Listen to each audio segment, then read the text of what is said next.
कांग्रेस की हिंदू विरोधी मानसिकता ही है कि कांग्रेस भगवा आतंकवाद की थ्योरी करती है, लेकिन कभी इस्लामिक आतंकवाद शब्द का इस्तेमाल नहीं करती। यूपीए सरकार के समय जब देश में आतंकी घटनाएं होती थी तो कांग्रेस के नुमाइंदे ये कहते फिरते थे कि आतंकवाद का कोई धर्म नहीं होता, लेकिन भगवा आतंकवाद का झूठ गढ़ते कांग्रेस को जरा भी हिचकिचाहट नहीं हुई। कांग्रेस कभी हिंदुओं के आराध्य प्रभु श्री राम के अस्तित्व पर ही सवाल उठाती है तो कभी श्रीमद् भागवत गीता के उपदेशों में उसे जिहाद की सीख नजर आती है। महाभारत के अंदर जो गीता का जो भाग है उसके अंदर भी श्री कृष्ण की अर्जुन को भी जिहाद की बात ही कहते हैं।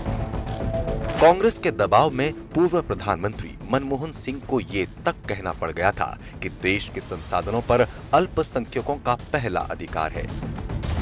यूं तो कांग्रेस हमेशा से ही हिंदू विरोधी रही है, लेकिन साल 2005 में कांग्रेस सरकार ने निर्दोष हिंदुओं को सलाखों के पीछे डालने के लिए कम्युनल वायलेंस बिल की स्क्रिप्ट लिखी थी।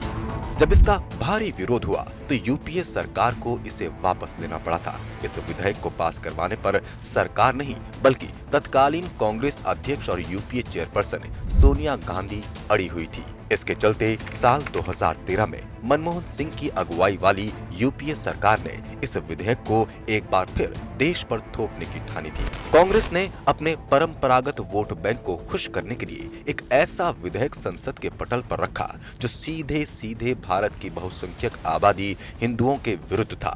संविधान का उल्लंघन कर जो बिल कांग्रेस लाने पर अड़ी थी उसका विरोध भारतीय जनता पार्टी ने पुरजोर तरीके से किया। गुजरात के तत्कालीन सीएम नरेंद्र मोदी जी ने भी सांप्रदायिक हिंसा के बिल का विरोध करते हुए तत्कालीन प्रधानमंत्री मनमोहन सिंह को चिट्ठी लिखी थी और सांप्रदायिक हिंसा बिल को रेसिपी फॉर डिजास्टर बताया था। कम्युनल वायलेंस बिल के असफल प्रयास से पहले भी कांग्रेस ने सनातन धर्म को बदनाम करने की कोशिश की थी।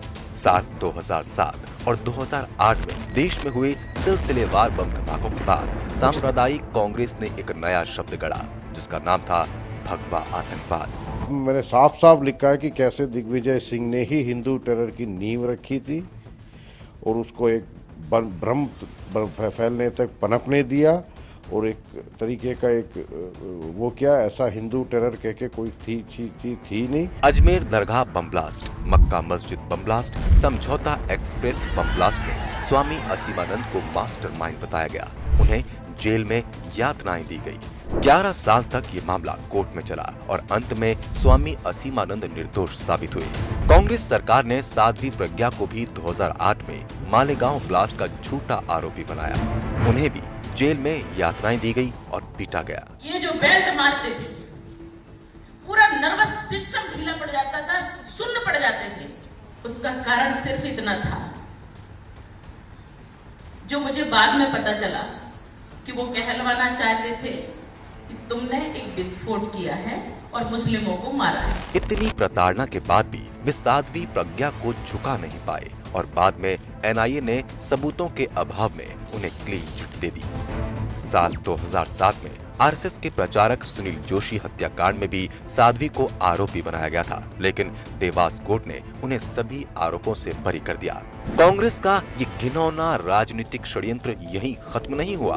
खुफिया कूटनीतिक दस्तावेज जारी करने वाली वेबसाइट विकीलीक्स के मुताबिक साल 2009 में राहुल गांधी ने अमेरिकी राजदूत से बातचीत के दौरान कहा था कि भारत को मुस्लिम आतंकवादियों की तुलना में हिंदू संगठनों से ज्यादा खतरा है। आज वोट के लिए राहुल गांधी भले ही मंदिर मंदिर घूम रहे हैं, लेकिन ये वही राहुल गांधी है जिन्होंने कहा था कि जो लोग मंदिर जाते हैं वही लड़कियों को छेड़ते हैं। लोग मंदिर में जाते हैं, मत्था टेकते हैं, देवी की पूजा करते हैं, वही लोग आपको बस में छेड़ते हैं। हिंदू विरोध में कांग्रेस इस कदर अंधी हो चुकी है कि वो तमिलनाडु सरकार में अपने सहयोगी डीएमके के सनातन विरोधी बयानों का विरोध तक नहीं करती है। डीएमके के मुख्यमंत्री से लेकर नेता तक सब सनातन परंपरा के विरोध में गलत बयानबाजी करते रहते हैं। சனாதனம் என்பதை எதிர்ப்பதை விட ஒழிப்பதே நாம் செய்ய வேண்டிய முதல் காரியமாகும். இந்துவாக இருக்கிற வரை சூத்திரன், சூத்திரனாக இருக்கிற வரை நீ விபச்சாரின் மகன்। और कांग्रेस भी हिंदू विरोध में डीएमके का साथ बखूबी देती है। It's not a religion. So it's as good as a disease. आज जब भारत ही नहीं दुनिया भर के लोग भारत की गौरवशाली सनातन परंपरा के आगे नतमस्तक हैं, तो कांग्रेस और उसके घमंडिया गठबंधन के साथ ही आए दिन हिंदू विरोधी गतिविधियों में शामिल होकर उसे बदनाम करने की कोशिश में लगे हुए हैं।